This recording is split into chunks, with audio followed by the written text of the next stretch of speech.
Part 10. Terrain. Sun Tzu said, "We may distinguish 6 kinds of terrain, to wit, 1. Accessible ground, 2. Entangling ground, 3. Temporizing ground, 4. Narrow passes, 5. Precipitous heights, 6. Positions at a great distance from the enemy." Ground which can be freely traversed by both sides is called accessible.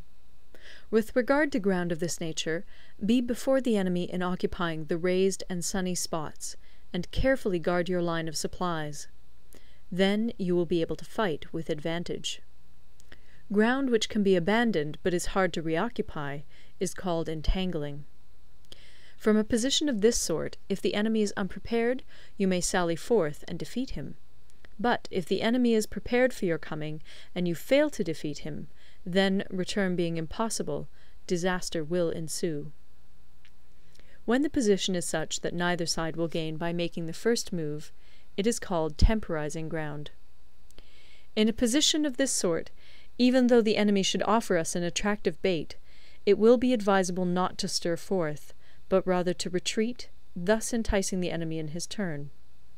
Then, when part of his army has come out, we may deliver our attack with advantage.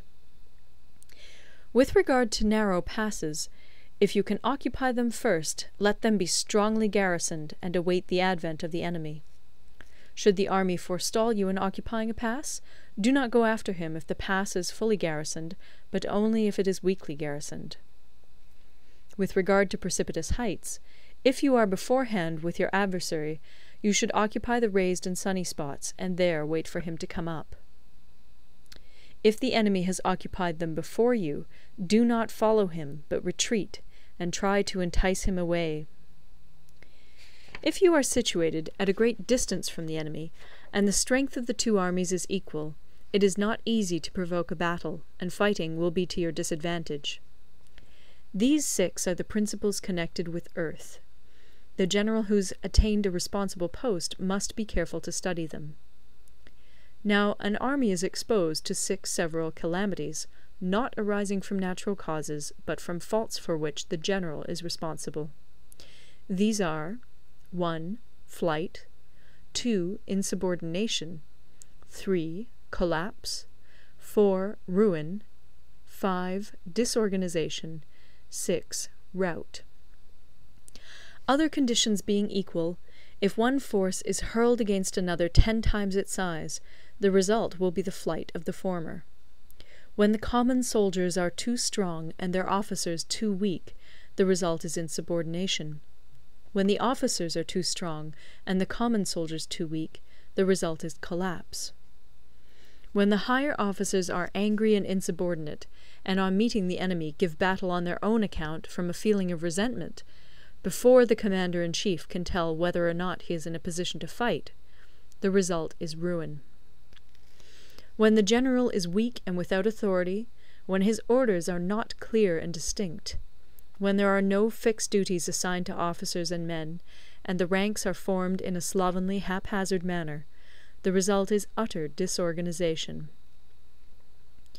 When a general, unable to estimate the enemy's strength, allows an inferior force to engage a larger one, or hurls a weak detachment against a powerful one, and neglects to place picked soldiers in the front rank, the result must be rout.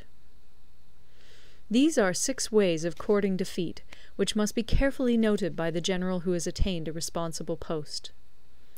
The natural formation of the country is the soldier's best ally, but a power of estimating the adversary, of controlling the forces of victory, and of shrewdly calculating difficulties, dangers, and distances, constitutes the test of a great general. He who knows these things, and in fighting puts his knowledge into practice, will win his battles. He who knows them not, nor practices them, will surely be defeated. If fighting is sure to result in victory, then you must fight, even though the ruler forbid it. If fighting will not result in victory, then you must not fight even at the ruler's bidding. The general who advances without coveting fame, and retreats without fearing disgrace, whose only thought is to protect his country and do good service for his sovereign, is the jewel of the kingdom. Regard your soldiers as your children, and they will follow you into the deepest valleys. Look upon them as your own beloved sons, and they will stand by you even unto death. If, however, you are indulgent, but unable to make your authority felt, kind-hearted, but unable to enforce your commands, and incapable, moreover, of quelling disorder, then your soldiers must be likened to spoilt children. They are useless for any practical purpose. If we know that our own men are in a condition to attack, but are unaware that the enemy is not open to attack, we have gone only half-way towards victory.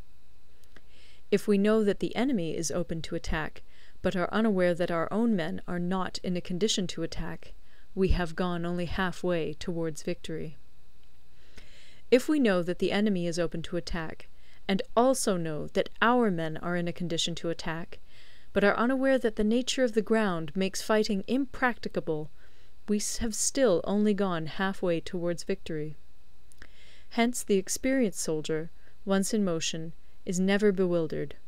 Once he has broken camp, he is never at a loss. Hence the saying, "If you know the enemy and know yourself, your victory will not stand in doubt. If you know heaven and know earth, you may make your victory complete." End of Part 10.